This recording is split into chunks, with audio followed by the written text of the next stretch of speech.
అందరికీ నమస్కారం అండి. కలియుగ వెంకటేశ్వర స్వామి యొక్క పరమ భక్తుడైన శ్రీ కుమ్మరి భీముడు కథ గురించి తెలుసుకుందాము. తిరుమల తిరుపతి కలియుగ వైకుంఠం భక్తుల కోరిన కోరికలు తీర్చే కొండంత దేవుడు ఆ వెంకన్న స్వామి.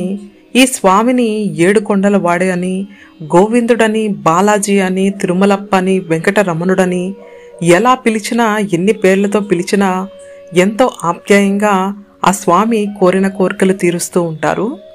శ్రీ వెంకటేశ్వర స్వామి భక్తుడు తొండమాన్ చక్రవర్తి.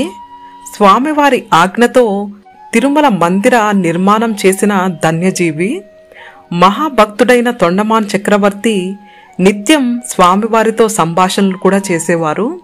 అయితే ఒకరోజు ఆకాశవాణి స్వామివారి ప్రతి కైంకర్యం శ్రద్ధగా నీ చేతుల మీదుగా చేస్తున్నావు, ఎంతటి పుణ్యం చేసుకున్నావు, నీ అంతటి భక్తుడు లేదని పలకడంతో ఆ మాటలు విన్న తొండమాన్ చక్రవర్తి, అవును, నేను బంగారు తులసి దళాలతో పూజ చేస్తున్నాను, ఆకాశవాణి మాటలు నిజమే కదా అని స్వామివారికి నాలాంటి భక్తుడు చాలా అరుదు అని, తనలాంటి భక్తుడు లేడు అని గర్వంతో ఉన్న తొండమాను చక్రవర్తికి తగిన గుణపాఠం చెప్పాలని భావించారు స్వామివారు.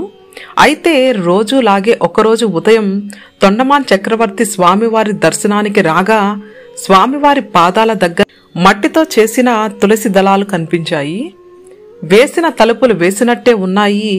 నేను స్వామివారికి స్వర్ణ కమలాలతో తప్ప వేరే వాటితో పూజించను కదా అని భావించి స్వామివారిని ప్రార్థించి ఏంటి ఇదని అడగగా అప్పుడు స్వామివారు చిరునవ్వుతో, ఇక్కడికి దగ్గరలోనే భీముడనే ఒక కుమ్మరివాడు ఉన్నారు, అతడికి నేనంటే ఎనలేని భక్తి అని, ఎప్పుడు నన్ను ధ్యానిస్తూనే ఉంటాడని, ఆ మహాభక్తుడు ప్రతిరోజు ఉదయం నాకు తులసి దళాలు సమర్పిస్తాడని, అక్కడ అతడు వేసిన దళాలే నీకిక్కడ కనిపిస్తున్నాయని చెప్పడంతో అంతటి మహాభక్తుడు ఎవరు నన్ను మించిన భక్తుడా అని వెంటనే అతన్ని చూడడానికి తొండమానుడు బయలుదేరాడు.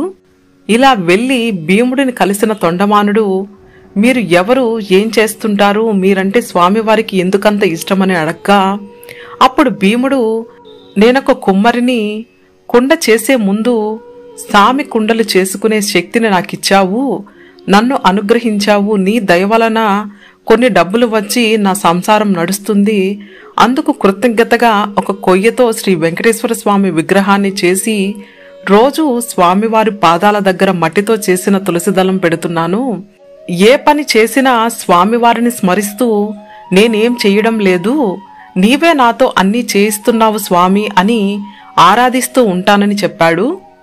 ఆ సమయంలో సాక్షాత్తు శ్రీ వెంకటేశ్వర స్వామి అక్కడ ప్రత్యక్షం అవ్వగా భీముడు ఆనందానికి అవధులు లేకుండా పోయి అప్పుడు భీముడు స్వామివారితో, అయ్యో, నేను ఒక గుడిసెలో నివసించేవాడిని, నీకు ఏదైనా పెడదామంటే ఈ పేదవాడి ఇంట్లో మంచి వంటకాలు ఏమి లేవని చింతిస్తుండగా స్వామివారు నాకు తినడానికి ఎలాంటి కమ్మటి వంటకాలు లేకున్నా పర్వాలేదు, నీవు తింటున్నదే నాకు పెట్టు చాలు అనడంతో భీముడు భార్య తమాలి మట్టి పాత్రలో అన్నం పెట్టి భయభక్తులతో ఆరగించు స్వామిని అడగగా ఆ దంపతుల మీదున్న ప్రేమతో స్వామివారు దాన్ని ఆరగించారు.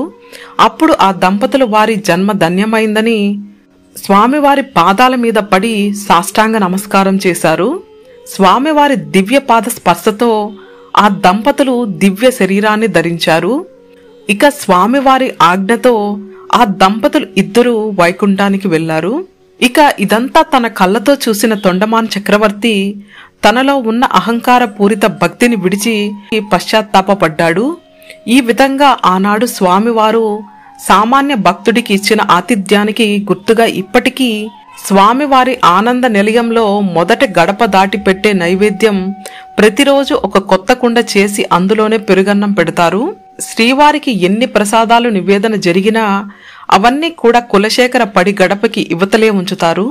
కానీ సగం పగల కొట్టిన మట్టి కుండలోనే నైవేద్యం మాత్రమే ఆనంద నిలయం లోపలికి తీసుకువెళ్లడం జరుగుతుందని, అదే శ్రీ వెంకటేశ్వర స్వామివారు కుమ్మరి భీముడి భక్తికి మెచ్చి ఇచ్చిన వరంగా భావిస్తారు.